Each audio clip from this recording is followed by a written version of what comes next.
ওকে, এই পর্যায়ে আমরা দেখব পাঠ্যবইয়ের 19 নম্বর এবং 20 নম্বর অঙ্ক একই রকম। আমরা 20 নম্বরের লেফট সাইডটা তুললাম, রাইট সাইডটা দেখি কিভাবে যাওয়া যায়। ওকে, এবার দেখো উপরে আছে সেকে প্লাস 1, নিচে আছে সেকে মাইনাস 1। ওকে, ডান। এবার দেখো এই যে সেকে মাইনাস 1 নিচে আছে, তুমি এখানে লিখবা এ, ধরো এটা এ এটা বি, তার মানে এ মাইনাস বি আছে, তখন তোমার বাড়তি কি লাগবে, এ প্লাস বি যদি হয় তখন এ স্কোয়ার মাইনাস বি স্কোয়ারের একটা সূত্র হবে। আমরা জানি যে এ স্কোয়ার মাইনাস বি স্কোয়ারের সূত্র কি, এ স্কোয়ার মাইনাস বি স্কোয়ারের সূত্র হলো এ প্লাস বি ইন্টু এ মাইনাস বি, অর্থাৎ এই সেম জিনিস একবার যোগ একবার বিয়োগ, তো এটা আর এটা একবার বিয়োগ আছে, আমরা এটা এই স্কোয়ার মাইনাস বি স্কোয়ার সূত্রে যাওয়ার জন্য কি করব, সেম জিনিসটাকে একবার যোগ লিখবো। তো আমরা এটা এখানে সূত্র মিলানোর জন্য যোগ লিখছি, তাহলে আমি যদি নিচে একটা কাজ বাড়তি করি তাহলে উপরে তো বাড়তি কোনো কাজ করা যাবে না, তখন আমরা নিচে যা লিখবো উপরেও তা লিখবো, তখন হবে উপরেও সেম লিখবো সেকে প্লাস 1।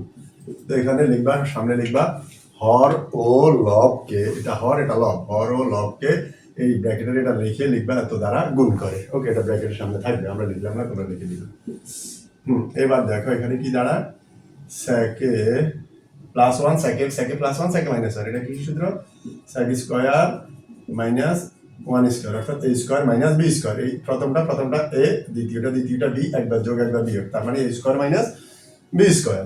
আর উপরে দেখো সেকে প্লাস 1 কয়বার, দুইবার। তো তুমি এটাকে কি লিখবা, সেক এ প্লাস 1 স্কয়ার, মানে এটা দুইবার। এবার দেখো নিচে থাকুক, অবশ্য উপরে যা আছে তাই লিখবো, সেকে প্লাস 1 হোল স্কয়ার, আর নিচে খেয়াল করো সেক স্কয়ার মাইনাস 1 স্কয়ার, 1 স্কয়ারকে বাদ দাও, 1 স্কয়ার মানে তো 1, তো সেক স্কয়ার মাইনাস 1 কে কি লেখা যায়, আমরা অলরেডি জানি যে সেক স্কয়ার মাইনাস 1 কে লেখা যায় tan স্কয়ার, এটা একটা সূত্র, সেক স্কয়ার মাইনাস 1 কে লেখা যায় tan স্কয়ারে। এবার পরবর্তী লাইনে কি করবো দেখো, এই যে এই ব্র্যাকেটের বাইরে স্কয়ার আছে, আমরা এটাকে আগে লিখি প্লাস 1, নিচে আছে tan স্কয়ার, আমরা স্কয়ার বাদে যা আছে তা লিখলাম। এবার এই tan এর স্কয়ারটা ব্র্যাকেটের বাইরে দিলাম, আর উপরের ব্র্যাকেটের স্কয়ার একত্রে দিলাম স্কয়ার, তার মানে কি হলো এই স্কয়ার আর এই রুটে কাটা যাবে, স্কয়ার আর রুটের মান সেম কাটা যাবে, আর ব্র্যাকেটের ভিতরে যা আছে তাই থাকবে। তো ব্র্যাকেটের ভিতরে যা আছে তা যদি থাকে তাকে লিখি সেকে প্লাস 1, আর এখানে থেকে tan এ। এবার এই পর্যায়ে কি করবো দেখো,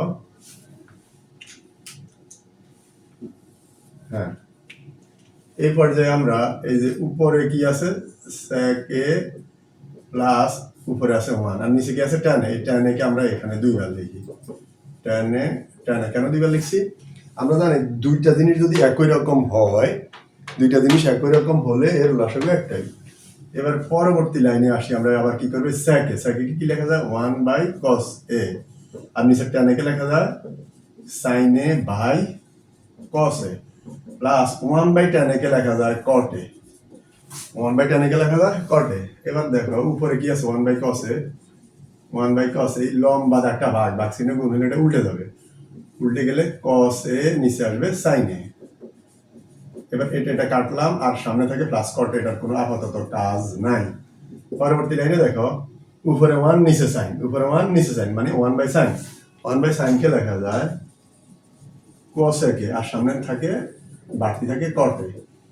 এবার এই পর্যায়ে হয়তো বা এটাকে রাইট সাইড নাকি কোনটা দিলে আমরা বইটা দেখি, রাইট সাইডটা হলো cot a plus cos a, অর্থাৎ cotটাকে আগে আনা হয়েছে, cot a plus cos a কে, এটাই রাইট সাইড। ওকে,